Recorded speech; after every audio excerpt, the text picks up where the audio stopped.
জিএমচিএইচত এটা কাম মুখ্যমন্ত্ৰীয়ে কৰিব পাৰে। আজিৰ এই বিষয়টো জিএমচিএইচক লৈ সামাজিক মাধ্যমত জ্যেষ্ঠ সাংবাদিক মৃদুল কুমাৰ আন এক লিখনি, এক তথ্যভিত্তিক লিখনি গুৱাহাটীৰ চিকিৎসা মহাবিদ্যালয়খনক লৈ। গুৱাহাটী মহাবিদ্যালয় ব্যস্ততাৰ এতিয়া সীমা নাই। ব্যস্ততা আৰু যান্ত্ৰিকতাই চুই গৈছে মহানগৰীৰ প্ৰায়বোৰ অঞ্চল। মহানগৰীৰ মাজমজিয়াত অন্যতম গুৰুত্বপূৰ্ণ ঠাই হ'ল ভঙাগড়। উত্তৰ পূৰ্বাঞ্চলৰ পৰা ভঙাগড়লৈ বহু লোক অহা যোৱা কৰে, কিয়নো চিকিৎসাজনিত কাৰণত ভঙাগড়লৈ অতি জৰুৰীভাৱে ৰোগীক লৈ আহিব লগা হয়। এই ব্যস্ততাপূৰ্ণ পথছোৱাত মানুহে বহু জটিল সমস্যাৰ ভিতৰত এটা সমস্যাৰ প্ৰায়ে সন্মুখীন হয়। ভঙাগড়ৰ নৰকাসুৰ পাহাৰৰ সমীপত অৱস্থিত গুৱাহাটী চিকিৎসা মহাবিদ্যালয় হস্পিতাললৈ আহোঁতে ভীষণ যান-জঁটে বহু ৰোগীৰ প্ৰাণ কাঢ়ি নিয়াৰ উদাহৰণো আছে। কেৱল ৰোগী বা ৰোগীৰ অভিভাৱকেই নহয়, এই সমস্যাৰ সন্মুখীন হয় চিকিৎসা মহাবিদ্যালয়খনত অধ্যয়নৰত ছাত্ৰ-ছাত্ৰী, অধ্যাপক, কৰ্মচাৰী সেই সকলো। গুৱাহাটী চিকিৎসা মহাবিদ্যালয়খনত আছে এক বিশাল অঞ্চল সামৰি। কেইবাখনো চিকিৎসা প্ৰতিষ্ঠান সেই স্থানতে থকাত দিনক দিনে মানুহৰ সমাগম বৃদ্ধি পাই গৈ আছে। ইয়াৰ মূল পথেৰে আন সাধাৰণ যান-বাহনবোৰো অতি বিশৃংখলভাৱে চলাচল কৰাৰ বাবে এয়া এক চিকিৎসাজনিত জৰুৰীকালীন দৃষ্টিৰে এক ডাঙৰ প্ৰত্যাহ্বান হৈ গৈ আছে।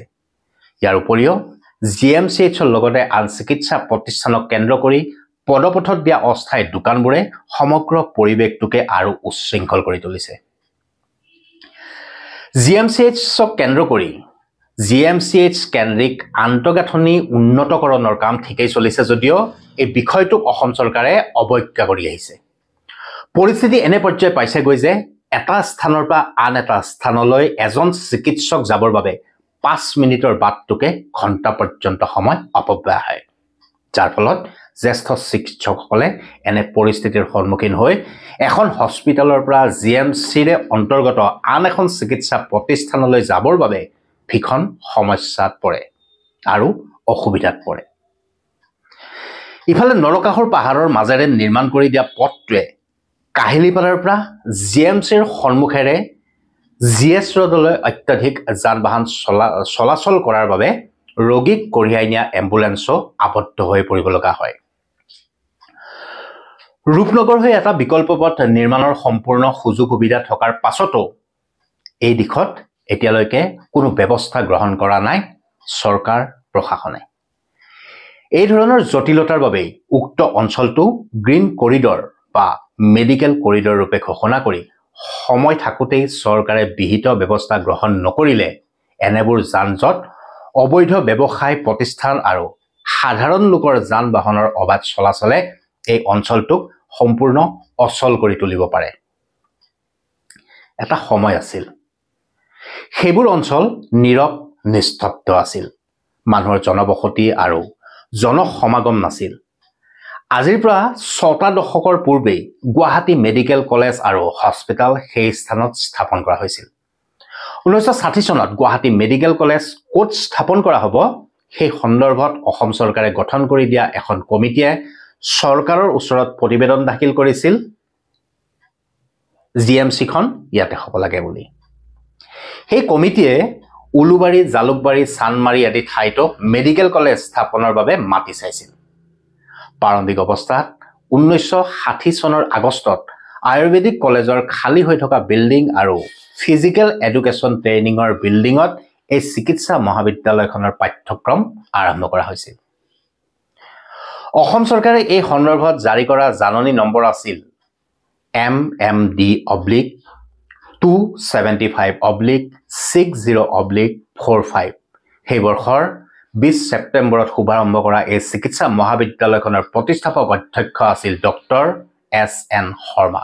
পিছলৈ তাৰ পৰা বহু বিভাগ Panbazar civil hospital campus, Ulubari maternity home আৰু বিৰুবাৰী টিবি হস্পিটেললৈ স্থানান্তৰ কৰা হৈছিল।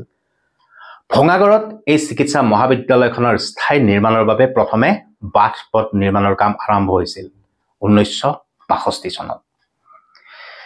তেতিয়াৰ গড়কাপ্তানি বিভাগে বাট-পথৰ কাম আৰু আছাম গডছ কনষ্ট্ৰাকশ্যন কোঅপাৰেশ্যন চমুকৈ AGTCয়ে গৃহ নিৰ্মাণৰ দায়িত্ব লৈছিল 1985 চনৰ মেডিকেল কলেজখন লৰাৰ হোষ্টেল আৰু 1968 চনত ছোৱালী হোষ্টেল নিৰ্মাণৰ কাম সম্পূৰ্ণ হৈছিল প্ৰথমে নৰকাসুৰ পাহাৰৰ ওপৰতে চিকিৎসা মহাবিদ্যালয় আৰু হস্পিটেল নিৰ্মাণৰ পৰিকল্পনা কৰা হৈছিল যদিও পাহাৰত থকা প্ৰকাণ্ড শিলৰ বাবে হেয়া সম্ভৱ হৈ নুঠিল তেতিয়াৰ মুখ্যমন্ত্ৰী বিমলা প্ৰসাদ চলিহাই 1963 চনত মেডিকেল কলেজখনৰ শিলান্যাস কৰিছিল 1965 চনত মূল কলেজ আৰু প্ৰশাসনীয় ভৱনৰ কাম সম্পূৰ্ণ হয় তাৰ পৰৱৰ্তী সময়ত তদানীন্তন মুখ্যমন্ত্ৰী শৰৎ সিংহই মেডিকেল কলেজখনৰ হস্পিটেলৰ শিলান্যাস কৰে 1984 চনৰ পৰা পূৰ্ণ পৰ্যায়ত গুৱাহাটী মেডিকেল কলেজ হস্পিটেল চমুকৈ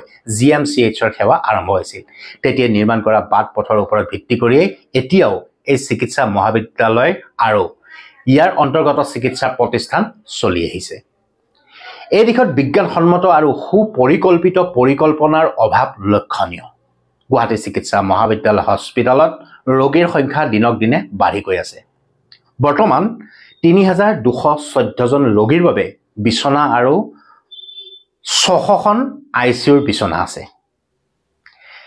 এটা তথ্য লক্ষ্য কৰিলে অনুমান কৰাত সহজ হ'ব কি হাৰত GMCHত ৰোগী আৰু লোকৰ সমাগম বাঢ়িছে 2020-21 বৰ্ষত GMCHত OPDত পঞ্জীয়নকৃত ৰোগীৰ সংখ্যা আছিল 4,47,576 জন 2021-22 বৰ্ষত OPD ৰোগীৰ সংখ্যা বৃদ্ধি পাইছিল 7,76,564 জনলৈ 2022-23 বৰ্ষত OPD ৰোগীৰ সংখ্যা GMCHত হৈছিল গৈ 9,93,463 গৰাকী 2023-24 বৰ্ষত হেয়া 11 লাখকো অতিক্ৰম কৰি গৈছে একেদৰে IPD ৰোগীৰ সংখ্যাও বাঢ়ি গৈ আছে 2021-22 বৰ্ষত IPD ৰোগী 87,159 জনৰ পৰা 2022-23 বৰ্ষত 11,301 হৈছিল গৈ গুৱাহাটী চিকিৎসা মহাবিদ্যালয়ত যোৱা 64টা বছৰত বহু পৰিৱৰ্তন হ'ল 2017 ফেব্ৰুৱাৰীত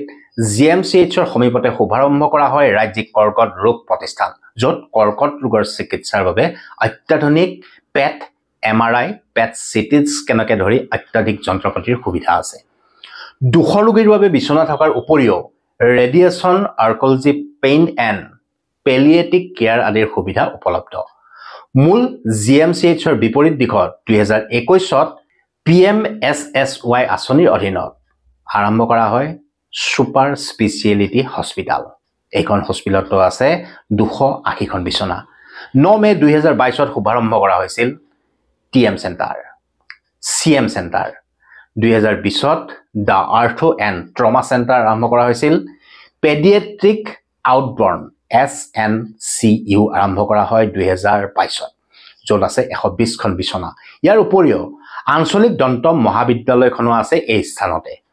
1982 চনত স্থাপন কৰা এই দন্ত মহাবিদ্যালয়ত প্ৰতি বছৰে 50 জনকৈ BDS পাঠ্যক্ৰম আৰু 10 জনকৈ MDS পাঠ্যক্ৰমত অধ্যয়ন কৰাৰ সুবিধা আছে ধীৰেনপাৰা FRU পাণ্ডু FRU GMCHৰ সংলগ্ন হস্পিটাল হিচাপে ঘোষণা কৰা হৈছিল ইতিমধ্যে প্ৰতি বছৰে গুৱাহাটী চিকিৎসা মহাবিদ্যালয়ত 200 MBBS 210 জনে স্নাতকোত্তৰ আৰু 37 জনে DM আদি পাঠ্যক্ৰমত নামভৰ্তি কৰে এতিয়া GMCHত 35টা বিভাগ আছে আৰু ইয়াৰে 12টা সুপাৰ স্পেচিয়েলিটি তাৰোপৰি পেৰামেডিকেলৰ পাঠ্যক্ৰম কলেজ অফ নাৰ্ছিং আদি আছে ইয়াত মৰণোত্তৰ পৰীক্ষা কৰিবলৈ প্ৰথম গুৱাহাটী সমীপৱৰ্তী স্থানৰ পৰা GMCHলৈকে মৃতদেহ অনা হয় চিকিৎসা শিক্ষা গৱেষণা ৰোগীক সেৱা নাৰ্ছিং পাঠ্যক্ৰম পেৰামেডিকেল পাঠ্যক্ৰম আদি সকলো এতিয়া গুৱাহাটী চিকিৎসা মহাবিদ্যালয়খনক কেন্দ্ৰ কৰি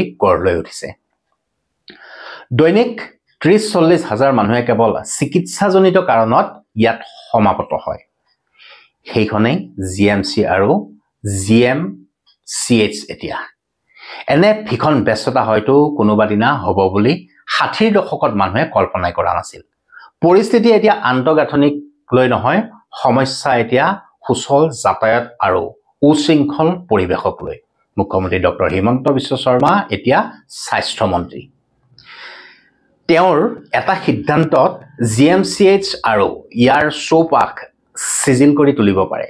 গ্ৰীণ কৰিডৰ নতুবা মেডিকেল কৰিডৰ ঘোষণাৰে বাট পথৰ কিছু সাল সলনিৰে ৰোগী চিকিৎসক সকলোকে সকাহ দিব পাৰে।